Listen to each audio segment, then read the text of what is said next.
Always thank you for joining me. You can find the program on YouTube. Do hit subscribe. I do appreciate it if you haven't done that yet. And after the video, if you approve of the content, scroll back up, give it a thumbs up, write a comment. I appreciate that as well. On Twitter, search bar Always Irish or at JKZND4. Emails alwaysirishnd@gmail.com. Audio only, anywhere you want me, you could get me. Merchandise link below in the description. So, we've already covered recently all of the large whole-scale landscape changes college football is going through as we speak.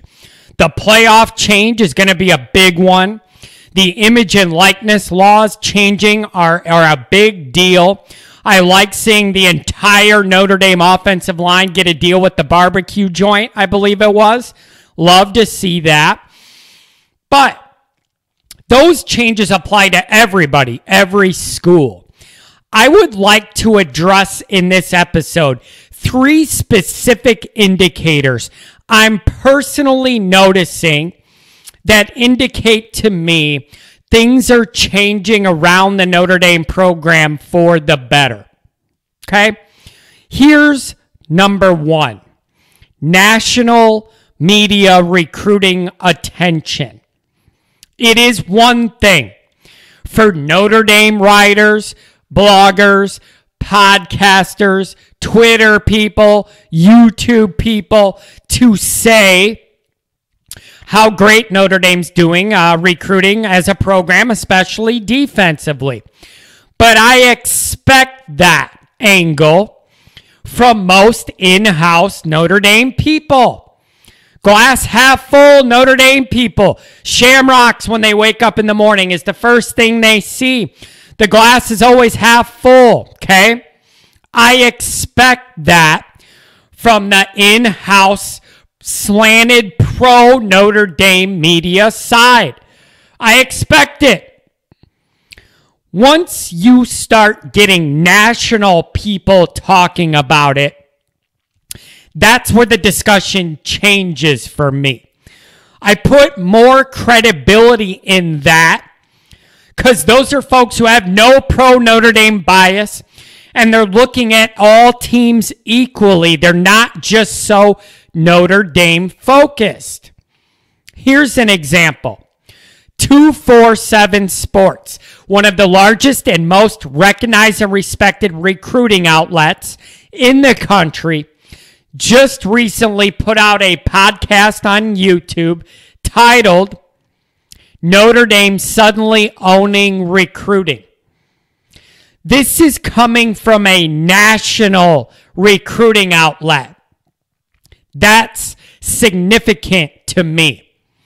Hint, hint, a lot of the episode had to do with Marcus Freeman. But what I'm saying is, you get my attention when unbiased outsiders with no dog in the fight are doing shows about Notre Dame and pointing out how what they're doing is different and noticeable and tangible and matters. That hits me different than when pro Notre Dame places put these articles out. These people have no dog in the fight. They could put up a podcast about Ohio State, get a ton of views. Alabama, whatever. They're not beholden to Notre Dame in any way. But it's noticeable enough to these national people that they want to take the time and talk about what Notre Dame's doing, how it's different, and how it matters, and it's a big deal. So that's number 1.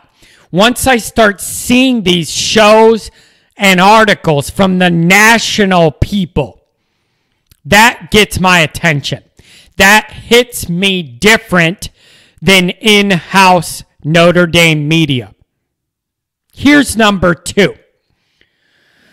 Number 2 way that you know things are changing. This is going to seem counterintuitive, but follow me here because I really do think there's something to it and it makes sense.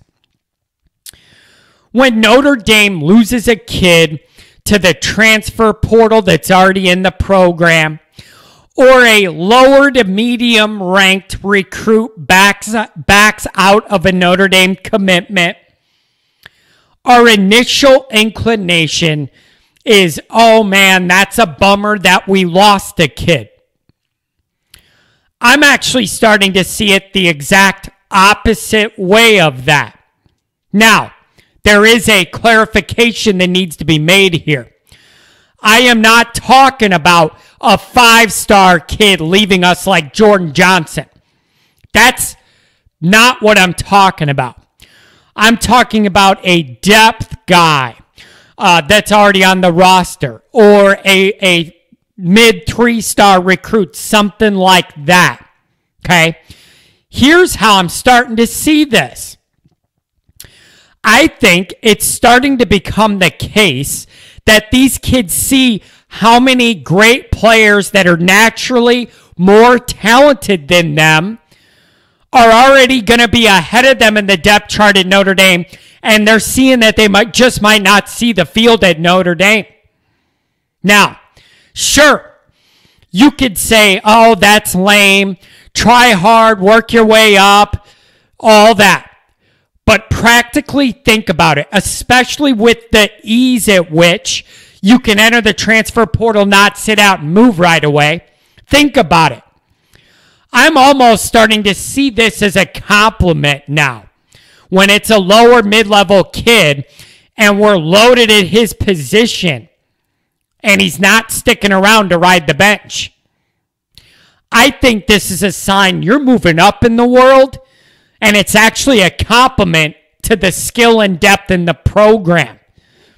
So my view on that is starting to change, and it's getting to the point at a bunch of position groups at Notre Dame where some of these kids are saying, especially on the defensive side of the ball, I just don't know how I'm going to see the field with all these other guys that are already better than me or ahead of me or coming in, and you know they're better than you. So I'm starting to see this as almost a positive and a compliment that we have so many good guys. These guys aren't going to sit around and have no chance to play. So I'm starting to take that as a compliment. Number 3, the social experiment example. This one's a lot less scientific. However, here's an example. I almost never take much heat from Ohio State fans because we share a mutual hatred for all things Michigan. Telling you what, since the Vernon commitment, they've been riding my ass 24/7 on Twitter about Notre Dame not being good, losing in the playoff, you don't deserve to be there anytime you make it, all that stuff. That kind of off-season hate from a fan base I generally get along with. As long as we're not playing them and they're beating the hell out of Michigan, I'm all for it, okay? This level of hate and degree of hate filling up my direct messages on Twitter about multiple recruits we're polling is kind of new, and I fully embrace it. We are registering to them now and have their full attention now that we're getting recruits some of these other schools want. I love to see it. It's a great, great sign to see that it's registering to them and they're mad. Now, not all of them will go right out and admit why they're mad. You know how it is. You're a fan of a team. You want this recruit. You're pumping him up. He picks your rival. Next thing you know, the same people are on Twitter saying the kid's no good and he sucks. You thought he was great a week ago when you thought he was going to your school.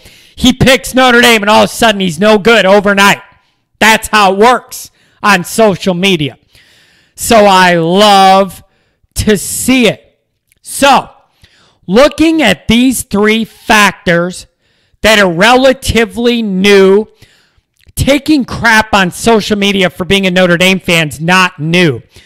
but the specific nature of when it's coming. And the last few rounds of this vitriol I've caught have all come right on the heels of a kid these schools were after closer to their home state, their area, whatever Notre Dame pulls them. Then I start getting all this hate. I love to see it. I love to see it. So my 3 signs that jump out to me that things are changing. Number 1, national media recruiting recognition. Number 2, depth guys and mid-level recruits not willing to put in the time to ride the bench at Notre Dame. I used to be offended by that. Now I'm starting to take it as a compliment because of the level of talent we're bringing into the program. And number 3, the social experiment. The arrow is pointing up for Notre Dame right now. The recruiting is strong. We all want to see a little more out of the offensive side. But overall, it is hard to not look at the overall program and see the arrow pointing up.